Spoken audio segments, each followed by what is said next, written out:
Para proferir a palestra Detecção Preventiva de Fracionamento de Compras, fará uso da palavra o senhor Rômel Novaes Carvalho, da Controladoria Geral da União. Sempre tem um problema de TI na minha hora, né? Falando nisso.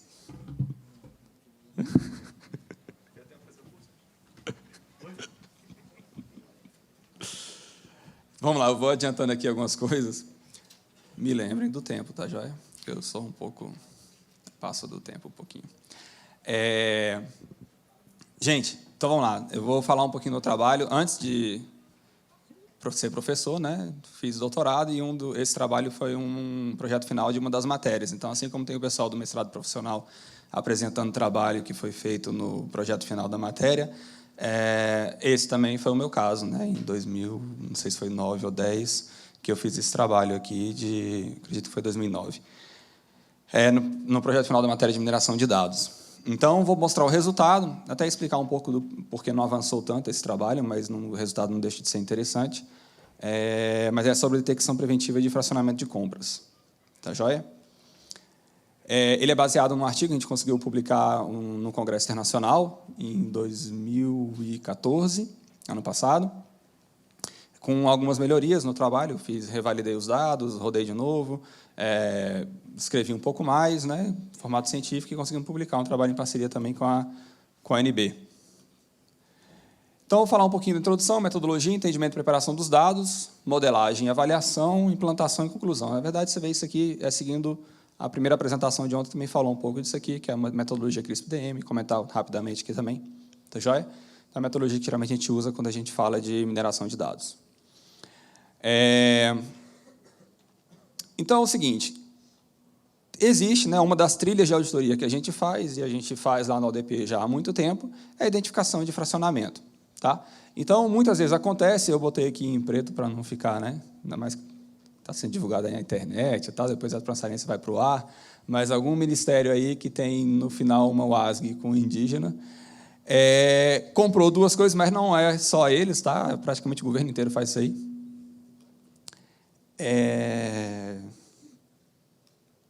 TI. Agora foi. Como vocês podem ver, o mesmo órgão, o mesmo WASG, comprando o mesmo produto, com a mesma descrição, a mesma quantidade, o mesmo tudo, mas separado em duas compras. Por quê? Porque aí, se comprasse junto, passaria do valor de limite de R$8.000, e comprando separado, ele dá aquela burlada no sistema e consegue passar do valor de R$8.000. Isso acontece com muita frequência. Em alguns casos, esses cadastros são feitos segundos depois, né, ou minutos depois, ou no mesmo dia, um de manhã ou outra tarde, para dar uma variada, né, para não ficar tão evidente. Então, é fácil de identificar. Esse problema é simples, porque você simplesmente vê, o cara não mudou nada, é a mesma base, comprando o mesmo fornecedor, o mesmo órgão, com a mesma descrição, sem mudar uma vírgula, né, não preocupação nenhuma em relação a ser pego, e aí passa o valor. Então, seria uma coisa trivial de se fazer. No entanto,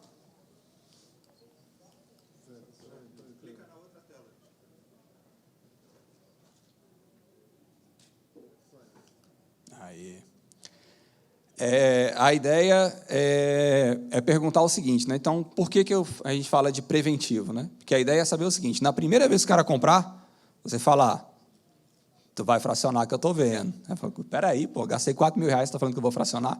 Você está ficando doido? Que aí vai começar a olhar, cadê as câmeras? Né? Que ele está? E a pessoa pensar duas vezes antes de fazer. Então, é de forma proativa. Em vez do problema acontecer para depois sair lá e falar, não pode fracionar e tal, né? Ver o que pode fazer, é você tentar de forma proativa. Na primeira compra que o cara faz, você já fala, cuidado, estou de olho, não vai fracionar, hein? Então, é identificar essa probabilidade. Então, a pessoa está lá fazendo o cadastro, joga aquela informação da compra, e aí, né, na bolinha mágica, nós vamos avaliar e falar para ele, será que é possível ver, com essa primeira compra, se a pessoa vai fracionar ou não? Lembra que ontem eu falei que não é mágica, tá? É só uma analogia aí, ok? A metodologia já foi falada na apresentação de ontem, então não vou entrar em muitos detalhes, mas entender o negócio, preparação dos dados, e entender os dados, preparar os dados, a modelagem, a avaliação e depois a implantação. Então, nessa fase de entendimento e preparação dos dados, o que a gente fez? Né? Primeiro que a gente usou diversas bases, tá certo? CIASG, CPF, CNPJ, KNAI, né? E analisamos compras de materiais e serviços de TI, de 2005 a 2010. Tínhamos 42 atributos, mais ou menos 70 mil registros. E depois o que a gente fez? A gente fez alguns filtros, né? Então, nessa parte de preparação, né? Tiramos aspas, vírgulas e coisas que não serviam muito para o que a gente precisava, e simplesmente trocamos por nada, né? Só tiramos aquela informação. Trocamos informações que de bases diferentes vinham com formatos diferentes. Então, por exemplo, em uma determinada base, -9 era o valor faltante, que não tinha sido preenchido. Mas em outra base era 0, não era que tinha sido compra 0. Na verdade, era, sei lá, o pregoeiro era 0, entendeu? Então, eu precisei traduzir tudo isso para um padrão, que era a interrogação. Okay? Na época que a gente fez esse trabalho, a gente fez utilizando o ECA. E no ECA, a missing value, na interrogação, é utilizado interrogação. E aí, depois, é claro, tem essa parte de excluir colunas e linhas, baseado em alguns critérios. Então, a gente excluiu principalmente os IDs, que eram repetidos, né? Porque tem o ID da UF e a UF. Não preciso dos dois, eu preciso só de um que representa a UF. Eu deixei o nome, por quê? Porque o nome é mais explicativo. Senão, depois eu ia ter que olhar o ID, voltar na base, ver o que era. Então, eu achei melhor tirar todos os IDs. Com isso, diminuiu para 26 atributos. E dos que tinham interrogação, quer dizer, tinha informação que eu precisava usar e não tinha, o que eu fiz foi simplesmente ignorar aquela informação, por enquanto, que é uma das estratégias, não é a melhor, mas um trabalho que era com um tempo curto foi o que a gente achou mais relevante fazer, mais simples fazer. Então, baixou aí para 50 mil registros. Então, 20 mil registros a gente não analisou. Uma coisa que a gente percebeu foi o seguinte, que tinha compras que, né, foram feitas na área de TI, que eram centavos, e outras de bilhões, se não me engano, tinha até uma de 1 trilhão. Alguma coisa errada tinha na base, né? Então, alguns a gente conseguiu perceber que era erro mesmo no sistema, digitação, preenchimento, não sei exatamente o que era, mas outros a gente passou para o especialista. Na época, como eu estava lá no doutorado, eu encaminhei para o pessoal do observatório, que já existia, né? Mas eu não fazia parte.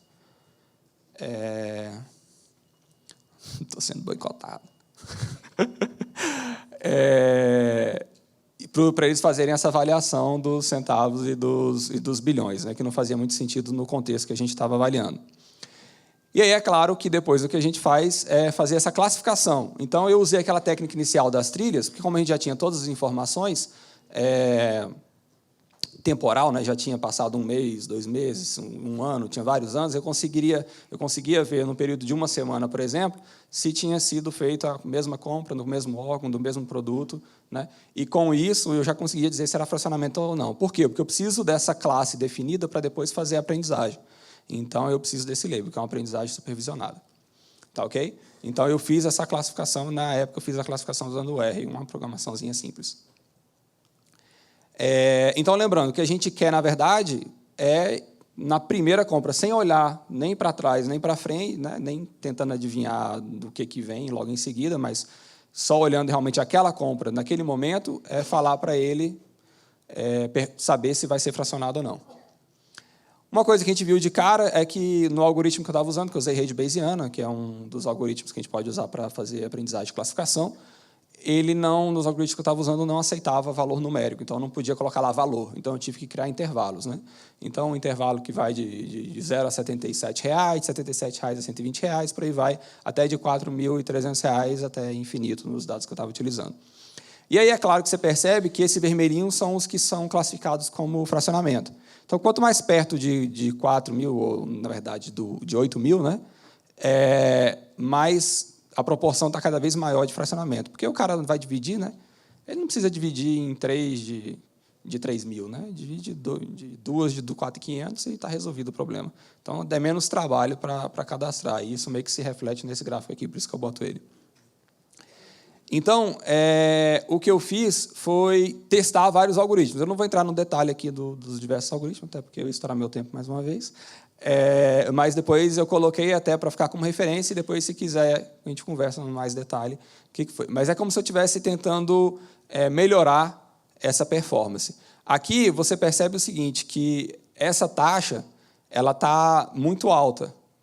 Tá? Que isso aqui é como se fosse o erro da classe que me interessa, que é achar o fracionamento. Tá ok?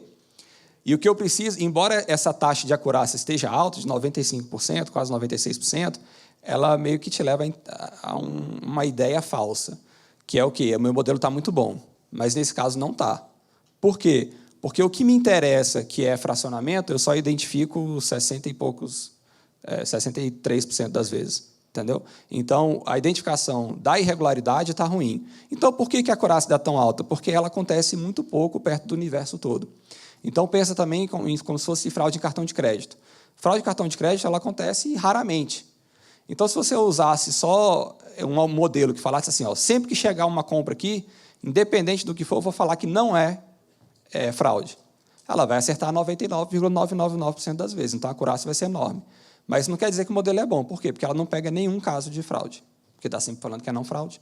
Então, a acurácia, nesse sentido, é muito ruim. Tá certo? Então, o que eu quero fazer é baixar esse número aqui. E aí, eu testando outras regras, e o que funcionou melhor foi a parte de oversample. Então, o que eu faço? Eu, artificialmente, aumento essa quantidade de casos raros. Então, eu repito ele várias vezes. Com essa repetição, o modelo começa a entender estatisticamente o que classifica aquele cara, né? Dá relevância para aquele caso, que antes, como era raro, ele não enxergava estatisticamente, ok? Estou tentando simplificar os termos aqui, tá, gente? E aí, mudando algumas configurações, você vê que eu fui só melhorando essa taxa e melhorando também a curva ROC, que o pessoal mostrou ontem, não vou entrar em muito detalhe, e até a acurácia também acaba melhorando. No final, a gente chegou nessa matriz aqui, que é o seguinte, dos casos que são irregulares, eu identifiquei todos, né? Agora, dos casos que eram assim, que não era fracionamento, eu errei 860 de 52 mil. Não é muito ruim, né, se você imaginar o universo, tá joia? Então, é um resultado, na verdade, muito bom. Até bom demais ao ponto de estranhar por que deu um resultado tão bom, tá certo? Então, foram feitas diversas tentativas, aí a gente usou algoritmos a priori, né? Regras de associação para tentar entender se tinha alguma coisa óbvia, do tipo, sempre que é esse órgão, o cara faz fracionamento, ou sempre que é essa pessoa, o pregoeiro, com esse órgão tem fracionamento. Mas aqui só chegamos a conclusões óbvias, do tipo, se é Brasília, então é Distrito Federal. Aí, eu falei, essa regra não está me ajudando muito. Então, eu fui tentando, limpando e explorando mais essas informações, mas ele só me dava essas ideias geniais que já era coisa que não fazia o menor sentido para o que eu queria. E tentar entender também a estrutura da rede bayesiana, foi outra coisa que a gente tentou fazer. Alguns relacionamentos foram interessantes para identificar como é que ele fazia para achar esse fracionamento, né? Qual que era a causa de probabilidade ali, mas também não ficou muito claro o porquê desse resultado tão bom. O fato foi que conseguimos esse resultado. Qual que é a ideia que a gente tinha, né? Que seria o ideal? Então, o ideal seria o seguinte, a pessoa entra lá na Comprasnet, faz essa compra, ao mesmo momento que ele faz essa compra, eu já submeto para o algoritmo, que essa análise ela é muito rápida, tá certo? Então, eu poderia usar aquele modelo que eu criei para avaliar e perguntar, isso aqui vai ter fracionamento ou não vai? Aí eu uso aquele, né, ele fazia essa classificação, com essa classificação, dependendo da probabilidade de ser um fracionamento, ele dizia, ó, possível fracionamento, o sistema identificou que a outra, aí para dar uma mensagem, né, mais explicativa, que eu não vou explicar para ele que é rede bayesiana, identificou que há outras compras semelhantes a essa que podem caracterizar um fracionamento. Usuário XXX, matrícula Y, CPF, ZZZ, você tem certeza que deseja continuar? Aí a pessoa vai pensar duas vezes, né? Então, seria uma forma de, preventivamente, você tentar bloquear esse tipo de atitude. Porque, depois do fato consumado, né, é muito mais difícil, ainda mais que o valor é muito pequeno, né? Separar uma auditoria para ir lá, para reclamar, porque o cara gastou R$1.000 a mais num trabalho de fracionamento, é uma coisa meio complicada. Tá certo? E esse feedback voltaria para o usuário, que decidiria se ele vai em frente ou não, tá sabendo pelo menos que aquela informação, que ele foi avisado e ele continuou com aquela informação. E aqui a gente estaria coletando dados estatísticos, né? Será que é fracionamento mesmo? Não é? Ele entrou com informação, não entrou? Então, esse log é importante para a gente fazer a evolução do sistema, saber se o modelo está caindo de performance, se não está. Então, é importante, sempre que a gente faz implantação, a gente tem falado muito dos casos aqui de trabalhos que foram feitos, mas não mostramos como é que é o acompanhamento depois de implantado. E esse acompanhamento do modelo, para saber quanto que você deve atualizar o modelo, o que você deve fazer no dia a dia, é muito importante. E fazer esse acompanhamento é essencial. Tá certo? O trabalho não morre com a criação do modelo, tá, gente? Muito pelo contrário. Então, assim, é possível usar a mineração de dados para prevenção, né, que é uma coisa que eu acho que é muito importante para a gente, não focar só depois na identificação da fraude depois de realizada, né, ou irregularidade, ou seja lá o que for, mas você tentar prevenir que ela aconteça. Resultados satisfatórios, né? Todos os fracionamentos foram identificados, uma curva ROC altíssima, a acurácia também muito alta. Agora, o que acontece? A gente recebe a base de mês em mês. Então, como é que eu vou fazer preventivo? Eu só recebo depois que passou o mês todo, eu uso a trilha. Porque aí a trilha, o cara já fracionou, para que eu vou me preocupar em ser proativo? Então, aqui o problema que a gente tem é porque a gente não manda no sistema. E não temos nenhuma força política ou legislativa de chegar lá e falar, ó, coloque essa regra, essa restrição no sistema. Não temos. A gente, no máximo, avisa, comenta, direto fazemos apresentações, explicamos isso aqui para diversas pessoas, de diversos órgãos, e, se acharem interessante, eles podem incorporar. O que eu quero dizer com isso? Que precisaria fortalecer essa integração entre os órgãos, né? Então, muitas vezes, muitas das coisas que a gente acha, não precisava nem correr atrás depois, a gente podia evitar que acontecesse. Tá certo? É só uma questão mesmo de boa vontade de colocar isso no sistema. Como eu falei, coloquei ali no exemplo, não é travar. Você não pode porque está fracionando. Sei lá qual é o motivo, a ferramenta pode errar, o modelo pode estar errando, pode existir um motivo da pessoa estar fazendo aquilo que seja razoável. Então, não é nem um caso de barrar, né? De não permitir. É realmente de avisar, olha, é um warning, né? Um aviso. Aqui pode estar cometendo um equívoco. Cuidado, tá certo? Então, é auxiliar mais do que qualquer coisa. Tá? É interessante entender, né, essas tabelas de probabilidade que estão associadas naquele modelo que eu mostrei, para saber o que torna mais provável daquilo ser fracionamento ou não, para entender quais são as regras que estão por trás. E tomar cuidado também com o overfitting, que é assim, o modelo está muito ajustado para os dados que a gente usou. Como a gente usou cross-validation, isso meio que elimina essa possibilidade, mas há outros motivos para suspeitar, até pelo resultado muito bom, que talvez esteja muito ajustado para os dados específicos. Tá? Então, a ideia, depois desse trabalho, né, que foi um trabalho durante o doutorado, era, bom, viável é usar, razoável é mineração de dados dá resultado. É só uma questão realmente de a gente ter boa vontade de pegar os dados e começar a utilizar e treinar, claro, o pessoal nas técnicas para poder fazer uso dessas técnicas nos dados governamentais. Então, é o que a gente tem feito, né? Depois desse trabalho aqui, a gente tem cada vez mais utilizado técnicas de mineração, não só de classificação, com os dados governamentais para criar novos produtos, como a gente já apresentou ontem e ainda vai apresentar hoje alguns outros casos bem mais interessantes e mais relevantes do que fracionamento. Mas, tecnicamente, acaba que é a mesma técnica. Tá ok, gente? Era isso que eu tinha para falar, então hoje eu compensei o de ontem, pelo jeito, o tempo. Tá bom? Muito obrigado mais uma vez e tenham um ótimo dia de apresentações.